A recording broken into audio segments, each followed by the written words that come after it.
No? So ngayon, no, pag-usapan natin itong tungkol sa religion, no?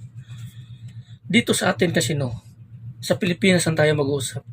Dito kasi sa atin, sa Pilipinas, is pinakamarami talaga dito ang false religion, no?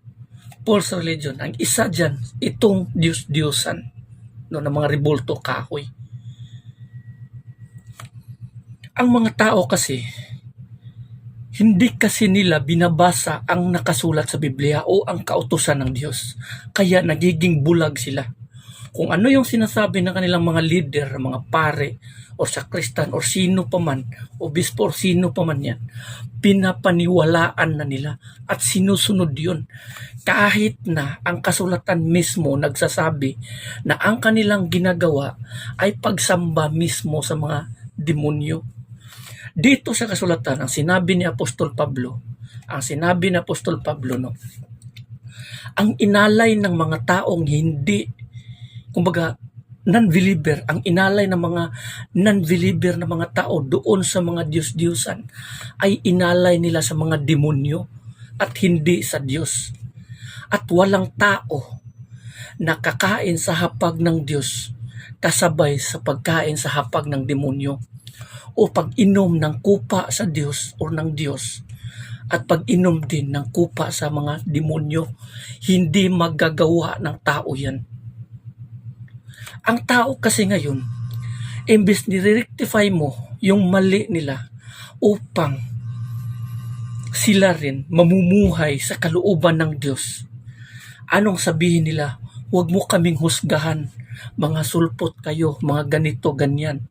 Mga pare, ganito, ganyan. Mga pare lang ang mga ganito, ganyan. Sabihin na lang natin, kasi maraming mga tao nagsasabi kasi nila na sila raw yung pinakaunang religion. Gusto kong sabihin sa inyo, noong unang panahon, sa panahon ni Kristo, walang Katoliko. Kailan lang yan lumabas? Paano mo masasabi na Katolik ang nauna? Kasi nga, ang iniisip nila, pare. Noong unang panahon, itinuturo yung pare sa Israel. Yun yung inutusan ng Panginoon na may pare talaga. Pero hindi yan Katolik. Kahangalan yan, kamangmangan yan, yung mga taong naniniwala ng ganyan. Sabihin na lang natin, sige, pare, sino ang nagpapako kay Kristo sa krus? Nagpapatay sa mga apostoles, mga propeta. Di ba mga pare? Kung sasabihin nyo ngayon na kayo ay mga descendants ng mga tao noong unang panahon o mga anak kayo noong unang panahon, kayo pala yung mga anak ng mga tao na nagpapako ni Kristo sa krus, hanggang ngayon dala nyo pa rin yan. Kung paano nila hinahabol, pinagsalitaan ng masama, pinapatay yung mga tao noon, ganun din ginawa ng mga tao ngayon, ng mga anak ng mga tao noong unang panahon na nagpapako kay Kristo at nagpapatay sa mga apostolis. Ganun din ang ginawa ng mga anak ngayon, itong mga tao. Marami ring mga tao nagsasabi, huwag nyo kaming husgahan. Hindi kayo hinuhusgahan. Para kayong taong walang nakikita na patuloy lang lumalakad, na hindi nyo alam na ang dulo ng inyong nilalakaran ay dead end yun. Bagsak yun, bangin yun. Kaya nga, pinadala ng mga taong ito, ng mga preacher, upang i-rectify ka na mali ang pinaglingkuran nyo, yung mga rebulto na yan. Gusto kong malaman yun na lahat ng sinasamba nyong rebulto na yan, ang likod niyan, demonyo. Sinabi dito sa kasulatan ni Apostol Pablo, ang inalay ng mga taong non-believer doon sa mga Diyos-Diyosan, inalay nila sa mga demonyo at hindi sa Diyos. Dahil sa likod ng mga rebulto na yan, ng mga Diyos-Diyosan na yan, ng mga santong rebulto na yan, demonyo yan. Nakasulat yan doon sa Revelation na hindi pa rin nila pinagsisihan ang kanilang mga kasalanan. Wala silang tigil sa pagsimba sa mga Diyos-Diyosan ng mga demonyo o demonyong kahoy. Nakasulat yan doon.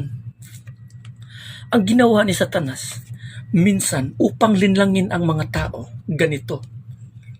Gagawa siya ngayon ng milagro sa pamamagitan ng mga rebulto na yan. milagro, miracle. Minsan paluluhain niya ng dugo. Mapapansin niyo yan, maraming balita, lumuluha ng dugo. Minsan nagpapawis. Minsan yung pawis, pinapahid dun sa kawan, tapos yung may mga sakit nagiging nawawala yung sakit. Gusto kong malaman nyo na yung lahat ng yan, patibong ng demonyo. At pagdating ng araw, tatanggapin nyo talaga. Sisingilin kayo ng demonyo niyan. The devil will repay you badly pagdating ng panahon. Yan ay trap ni Satanas upang makuha ang isang tao. Ang Diyos Espiritu at hindi rebulto. Utos noong unang panahon, ayaw ng Diyos ang magtayo or gumawa ng iba't ibang imahe na inyong sambahin, ahalikan, luluhuran, o ano pa man ang gawin yan. Pinagbabawal ng Diyos yan. Kasi alam ng Diyos na ang mga taong gumagawa niyan, hindi sa Kanya naglilingkod, kundi doon nila ginawa yan sa demonyo. Kaya mag-ingat kayo. Hindi kayo hinuhusgahan, kundi nire-rectify lamang ang inyong mga maling belief, paniniwala. Kung pagpatuloy nyo yan sa paghakbang, pagpatuloy pa rin kayo niyan, pagdating ng araw, believe me, doon kayo sa apoy na walang tigil or hindi na mamatay. Yan ang kaparusahan na inihanda ng Diyos sa mga taong sumusuway sa Kanya. Yang apoy na yan, hinihanda ng Diyos sa mga demonyo at sa Kanyang mga anghel. Pero doon bumabagsak ang mga tao dahil nga sa kawalan ng pananampalataya. Dahil nga ang tao takot buksan ang Biblia. Takot silang buksan ang Biblia, takot silang basahin ito dahil takot silang mabasa o malaman nila ang katotohanan. Dahil kung malaman nila ang katotohanan, nasasaktan sila. Dahil mali pala ang ginawa nila. So ang ginagawa nila, yung Biblia, display lamang sa bahay. Minsan tinatapon, minsan tinatabi, hindi binabasa. Kaya ang pinapaniwalaan nila, kasinungalingan ng mga preaching ng kanilang mga church leader, mga pare mismo. Tignan mo yung mga pare nagpipreach, nangangaral sa salita ng Diyos.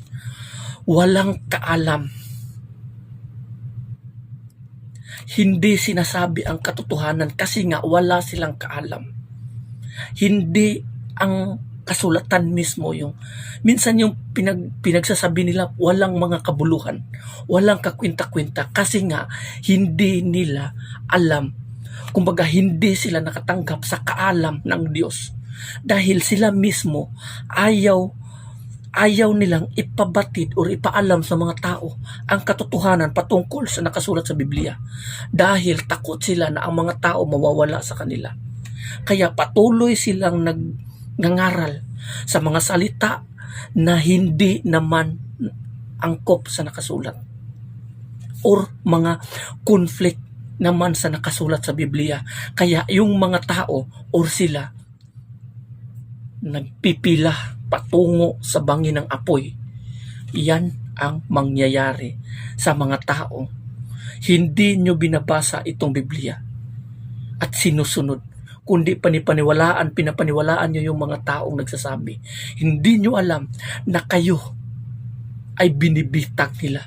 Pinasunod nila kayo kung saan sila patungo. Pag hindi kayo kikilos, hindi kayo gagawa ng paraan upang makaalis sa kaparusahan na yan, babagsak talaga kayo doon sa kaparusahan. Believe me, mangyayari yan. So hanggang dito na lang, maraming salamat and God bless you. Amen.